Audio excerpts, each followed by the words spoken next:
Hello, all. Hope you're doing well today. Hey, we are finishing up chapter 11. This is part 2. You can see that we've got a good list of things to talk about today. So let's get started. So, what is mindful eating? Mindful eating is a practice derived from mindfulness, which involves paying attention to the present moment with non-judgmental awareness. When applied to eating, mindfulness involves focusing on the sensory experience of food and being fully present during meals. There are a lot of benefits of mindful eating. Number one, there's an increased awareness. You're able to recognize physical hunger and fullness cues, as well as it enhances the enjoyment of eating by savoring the flavors and the textures and aromas. It encourages a balanced eating pattern and reduces overeating and emotional eating. It also promotes better digestion and satisfaction for meals. So there are some improved health outcomes associated with that. It can contribute to healthier body weight and composition and may reduce the risk of chronic diseases such as obesity, diabetes, and heart disease. It supports overall mental well-being by reducing stress related to eating. Intuitive eating practices is a little bit different from mindful eating because it is an anti-diet, weight-inclusive concept, which closely aligns with the health at every size movement. These are principles that were developed in 1995 by Ardians, Evelyn Tribble, and Elise Resch. There was a meta-analysis by Lenardin and others that indicates there is strong evidence linking intuitive eating with improved body image, self-esteem, and well-being. So some benefits associated with intuitive eating are, of course, improved body image. It encourages a more positive perception of one's body, reduces body dissatisfaction, and promotes body acceptance. There is also enhanced self-esteem that fosters a sense of self-worth and independent of body weight or shape, and supports a mental well-being and self-confidence. And it creates a better overall well-being by promoting a balanced approach to food and eating and reducing stress and anxiety associated with dieting and food restriction, and increases overall happiness and life satisfaction. Some practical tips for mindful eating are to start with small changes. Begin by focusing on one meal per day. Gradually incorporate mindful practices into all meals. You want to set a routine. So establish regular meal times. Avoid skipping meals to prevent extreme hunger and overeating. And portion control. You want to serve smaller portions to avoid overeating. Use smaller plates and bowls to help manage portions. And hydrate mindfully. Drink water before and during meals to aid digestion. Savor the taste and temperature of beverages. And do an emotional check-in. So assess your emotional state before eating and address emotional needs without using food as a coping mechanism. Socialize mindfully. So share meals with family or friends to enhance the dining experience and engage in meaningful conversation during meals. Here are some examples of mindful eating. And so eating at your computer or a work desk and not necessarily taking a lunch break, or taking a break and eating meals at the table. Eating processed foods out of to-go boxes rather than preparing a meal at home.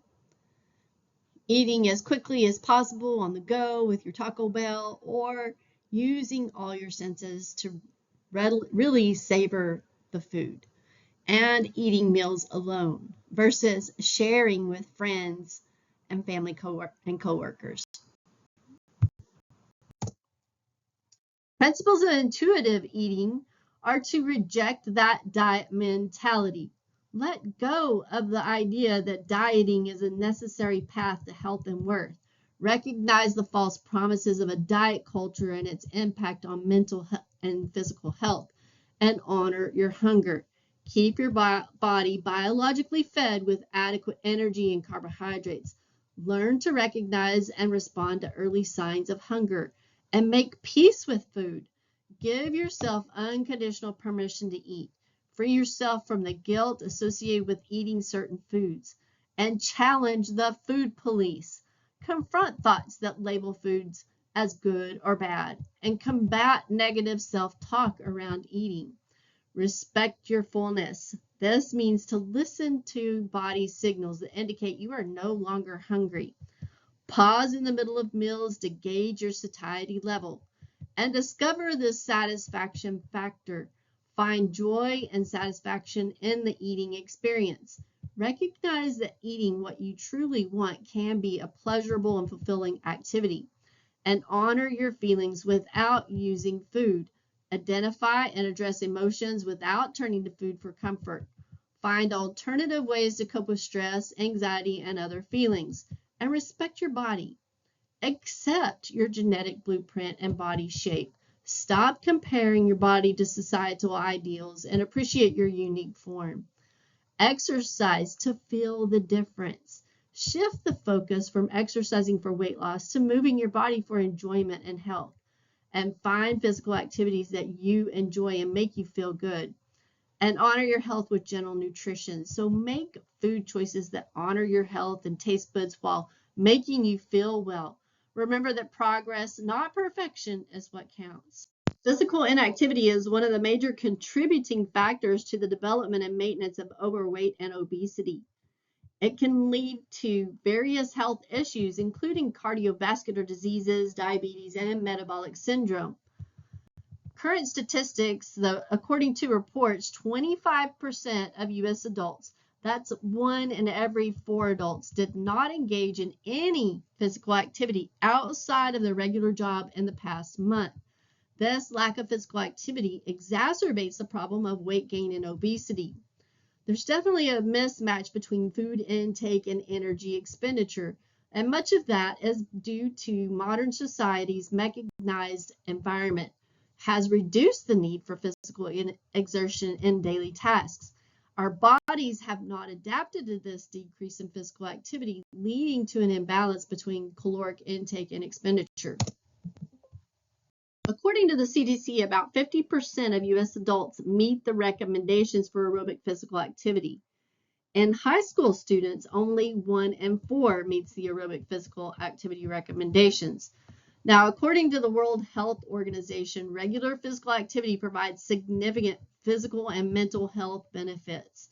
In adults, physical activity contributes to prevention and management of non-communicable diseases such as cardiovascular diseases, cancer, diabetes, and reduces symptoms of depression and anxiety. It also enhances brain health and can improve overall well-being. In children and adolescents, physical activity promotes bone health and encourages healthy growth and development of muscle and improves motor and cognitive development. 31% of adults and 80% of adolescents do not meet the recommended levels of physical activity. The global target set to reduce levels of physical inactivity in adults and adolescents is a 10% relative reduction by 2025 and 15% by 2030 from the 2010 baseline. The global estimate of the cost of physical inactivity to public health care systems between 2020 and 2030 is about $300 billion in the United States, which is approximately $27 billion per year if levels of inactivity are not reduced. Physical activity interventions are highly effective for weight management. Research shows that engaging in physical activity is positively associated with the likelihood of achieving at least a 5% weight loss in adults who are overweight or obese. This means that incorporating regular exercise into one's routine can significantly help in reducing body weight and improving overall health. Additionally, we have valuable insights from the National Weight Control Registry, which tracks individuals who have successfully lost and maintained weight loss. Their findings reveal that 94% of the successful weight loss participants increased their physical activity levels Interestingly, walking was the most frequently reported form of physical activity among these individuals. The Physical Activity Guidelines for Americans 2018 recommend that adults engage in at least 150 minutes of moderate intensity physical activity per week. This level of activity supports overall health and well-being. For those aiming to achieve significant weight loss, defined as more than 5% of body weight, or for individuals looking to prevent weight gain, regain, the guidelines suggest increasing physical activity 300 minutes per week of moderate intensity activity. This higher level of activity is associated with more substantial weight management benefits. Ideally, you want to incorporate strength training. It is a crucial component of a comprehensive physical activity plan. Engaging in strength training exercises helps to increase lean body mass and supports reductions in body fat during weight loss. Incorporating activities such as weightlifting, resistance band exercises, or body weight exercises like squats and push-ups into your routine.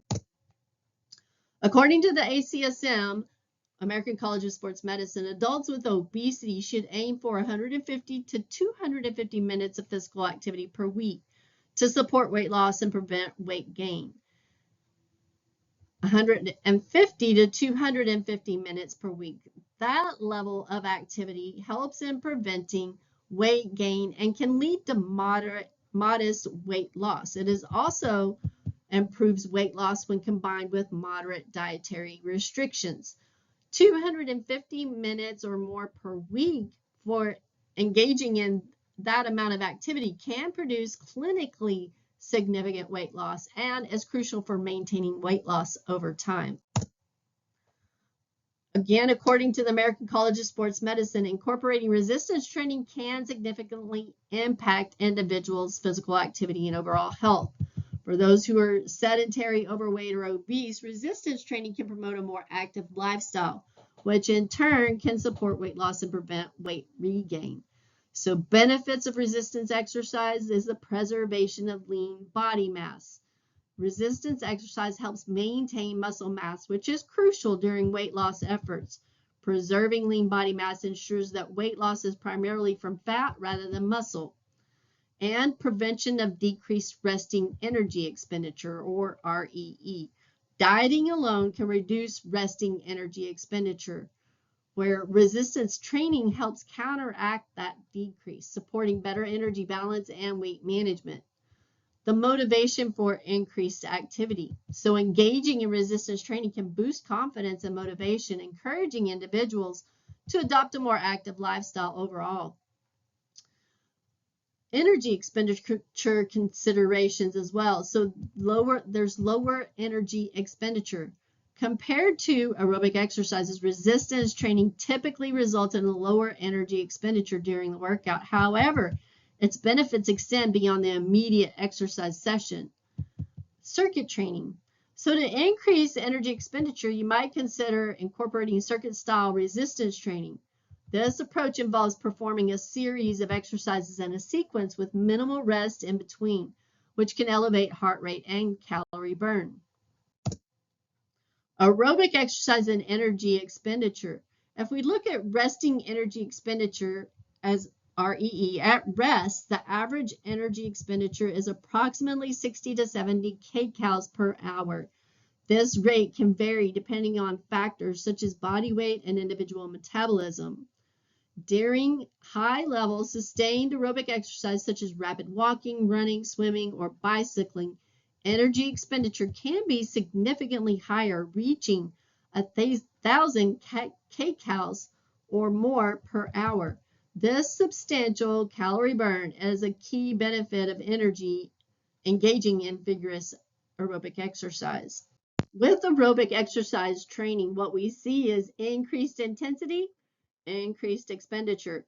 So as the intensity of aerobic exercise increases, so does the amount of energy expended.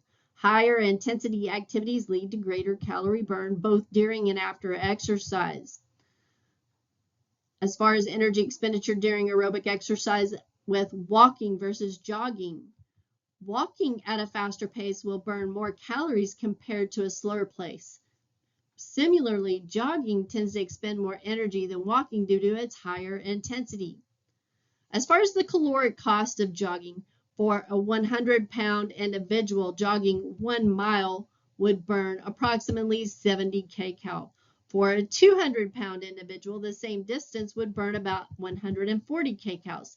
This variation in caloric expenditure illustrates how body weight and exercise intensity influence the total calories burned.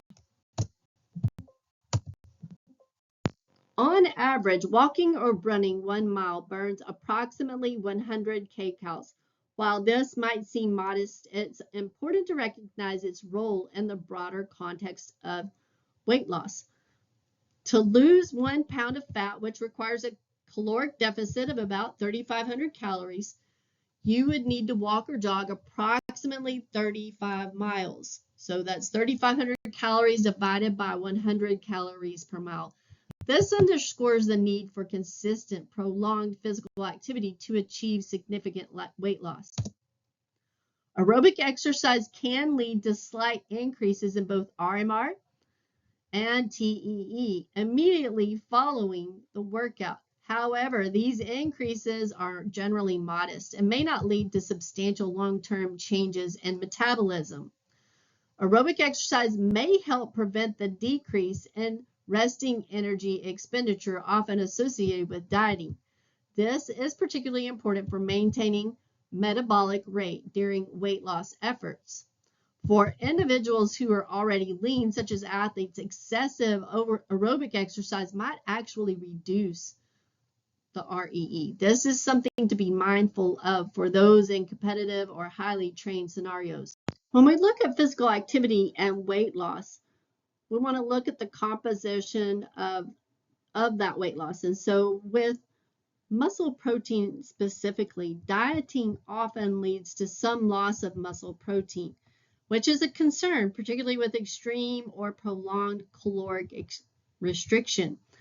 And then if we look at glycogen, the weight loss through dieting can also result in reduced glycogen stores as the body depletes its stored carbohydrates.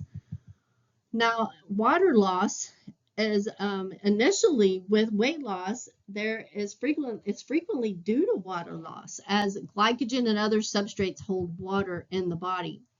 So while dieting can lead to fat loss, it's often accompanied by losses in muscle mass and other components.